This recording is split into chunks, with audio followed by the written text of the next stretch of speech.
A natureza é um templo onde vivos pilares podem deixar ouvir confusas vozes, e estas fazem o homem passar através de florestas, de símbolos que o veem com olhares familiares. Como os ecos além confundem seus rumores, nas mais profundas e mais tenebrosas unidade. Tão vasta como a noite e com a claridade, harmonizam-se os sons, os perfumes e as cores. Esse Baudelaire é demais. Muito bem! Comecei esse vídeo lendo um texto de Charles Baudelaire, que foi um poeta simbolista do século XIX. A poesia simbolista tinha como característica a negação do realismo e a busca subjetiva de representar todas as angústias que o homem passava durante aquele período de transição entre século XIX e século XX. O impressionismo tem características muito parecidas com os textos que os simbolistas começaram a escrever no mesmo período.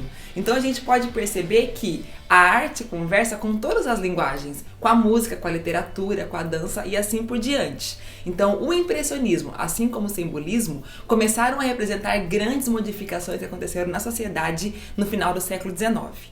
Nós vimos no vídeo anterior, que eu falei sobre fotografia, a importância dessa nova invenção para o desenvolvimento de novas técnicas na arte. Então nós temos duas coisas muito importantes que devem ser assim destacadas quando a gente pensa em impressionismo.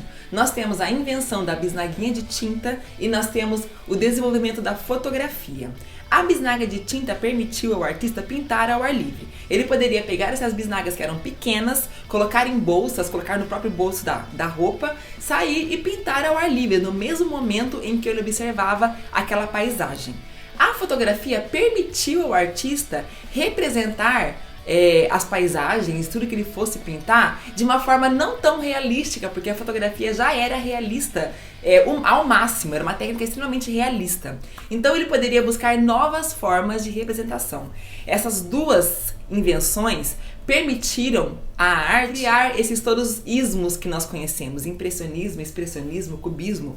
Todos esses movimentos surgiram por conta de algumas coisas que foram acontecendo na sociedade, na história, principalmente no final do século XIX e início do século XX.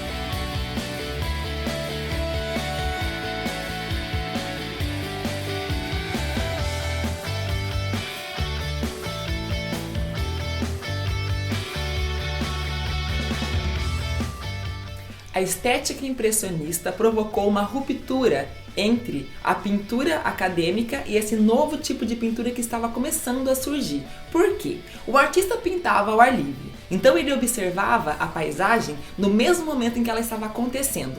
Nós sabemos que a paisagem é efêmera, ou seja, ela é transitória, ok? Então o sol ele não vai ficar na mesma posição durante todo o dia.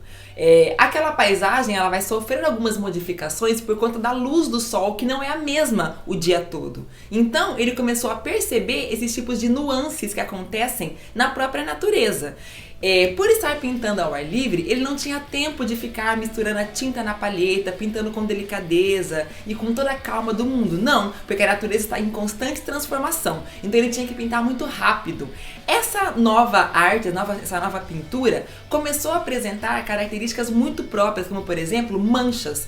As telas eram feitas a partir de manchas. O artista não podia mais perder tempo, fazendo contorno ou misturando a tinta na palheta, porque ele tinha que pintar naquele momento, porque aquilo iria se transformar em outra coisa logo em seguida. Então ele tinha pressa ao pintar, certo?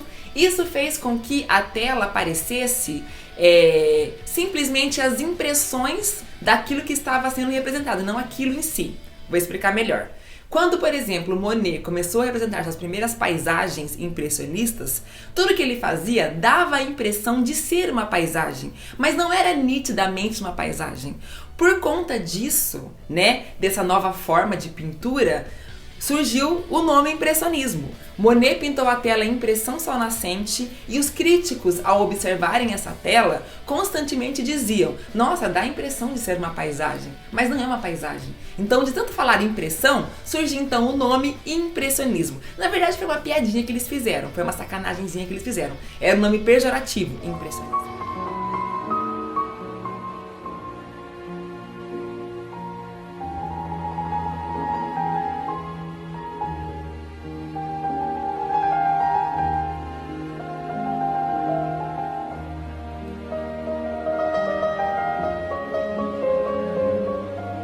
Então vamos lá. Principais características do impressionismo. Representação da luz e da cor. Se eu puder definir o impressionismo com duas palavras, será luz e cor. Então, a luz, que é o princípio da fotografia, também influenciou diretamente o impressionismo. Eles representavam as variações da cor de acordo com a posição e a intensidade da luz. Pinceladas curtas e rápidas, uma tela extremamente grossa, parece que ela tem textura, porque o artista misturava a tinta na própria tela e não na palheta. O abandono da cor preta, o uso de sombras coloridas, preferência por temas relacionados a paisagens, cenas do cotidiano, vida moderna, retratos. Os principais artistas do impressionismo são Monet, Manet, Degas, Renoir, Sisley, Pissarro. Como tudo que é inovador, essas telas impressionistas não agradaram o público logo de primeira. Esses artistas então foram rejeitados por diversos salões oficiais. Eles fizeram então o Salão dos Rejeitados, um local onde eles poderiam expor as suas telas, já que as pessoas não estavam preparadas para esse novo tipo de arte. Fizeram então o Salão dos Rejeitados, tudo que nós vimos hoje. Então nós vimos o impacto da fotografia e a forma com que ela modificou, transformou a visão do artista sobre a própria pintura. Nós vimos que a bisnaga de tinta permitiu ao artista pintar ao ar livre e que essas duas grandes invenções, a fotografia e a bisnaga de tinta, fizeram com que o impressionismo fosse possível.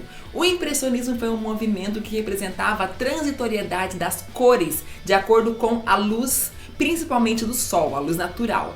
Então os principais temas eram paisagens, cenas do cotidiano e retratos. Muito bem, espero que vocês tenham gostado. Se inscreva no canal, acione o sininho para receber as notificações e dá um like, ok? Valeu!